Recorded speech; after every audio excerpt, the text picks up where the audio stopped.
Hey guys, welcome back to another video. It is me, Christina, with Streamline Canine, and today I want to talk about understanding why dogs listen to their owners.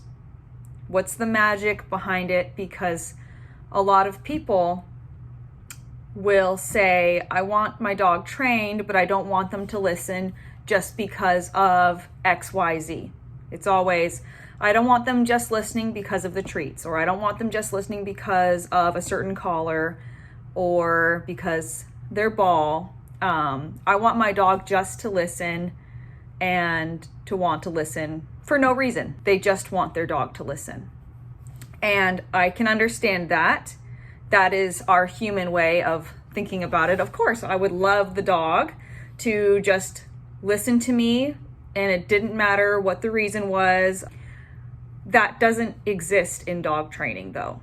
There is always a tangible reason, or there has been a tangible reason for why the dog listens to the owner. Your dog always needs a reason to listen, okay? Because what we ask them to do is most oftentimes in complete opposite of what the dog naturally would like to do. The dog wants to chase small prey. The dog wants to dig. The dog wants to howl, bark, jump on guests. We ask the dog to have control. So we always have to be ready to reinforce or enforce our verbal commands to the dog. Because if we do not reinforce or enforce our verbal commands, the dog learns that there's no benefit to listening to you if we are not giving them a reward. And if we don't apply pressure when they're wrong, whether that's leash pressure, hand on the butt to make them sit, e-collar pressure, spatial pressure, they learn there's no reason not to ignore you. Over time, the dog obeying our voice commands, if we are so consistent with our enforcement and reinforcement of our commands, the dog doesn't need to be maybe reinforced as much because they naturally just do what we say.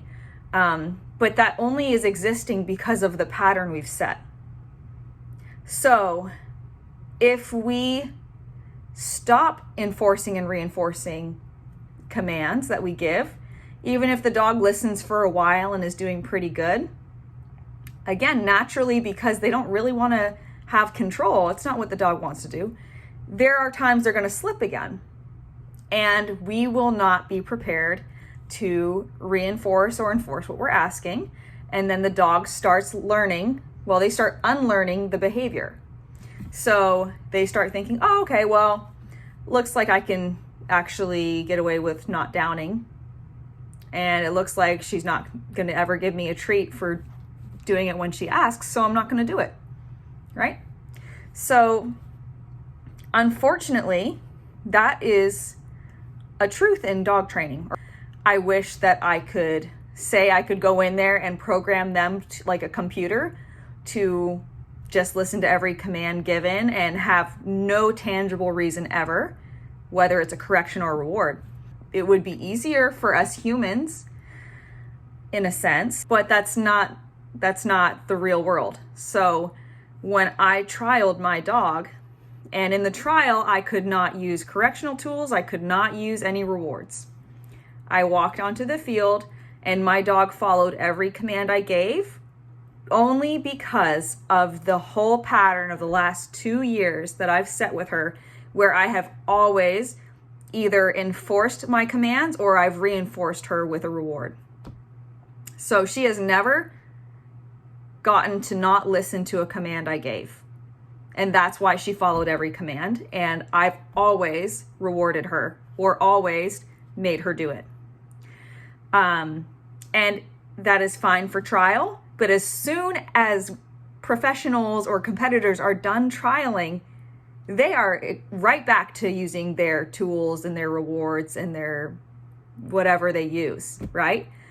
That's one thing that dog trainers understand that pet owners do not understand, is that we understand that these things that we've taught the dog need to always be reinforced, right?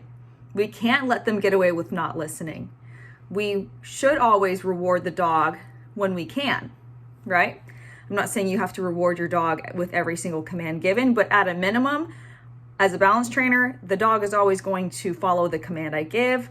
I'll make sure that I enforce it with maybe leash pressure or with e-collar, whatever. So it was fine for trial.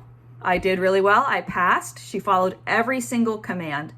As soon as I walked off that trial field, I pulled out a ball that someone gave to me when I was allowed to have one, and I paid her, right? And pet owners are the opposite, where they don't want to reinforce anything.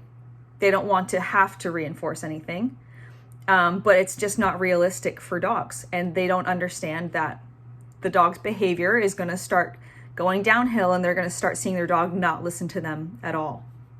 So I hope that helps. I hope that clears things up. And again, there are ways that we make reinforcing and enforcing commands very realistic for you to do in your lifestyle with the dog. Again, e-collar training makes it very, very convenient for you to be able to enforce the commands you give because it is a wireless remote, versus you having to go and grab your dog by the collar and make them do something. But we have to acknowledge our part in our dog's behavior, and we have to maintain training. Okay? Training always must be maintained because it's an artificial thing we're teaching the dog.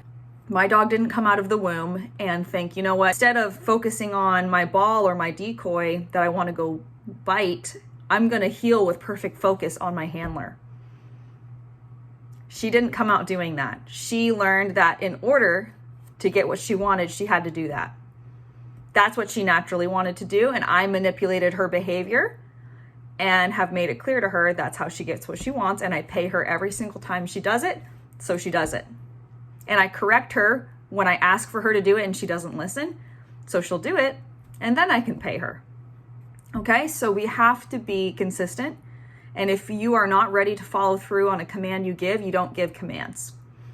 Hope this helps. Try to make this as simple as possible, but dogs just do not exist in a world where where they listen for an extended period of time for absolutely no benefit or no consequence.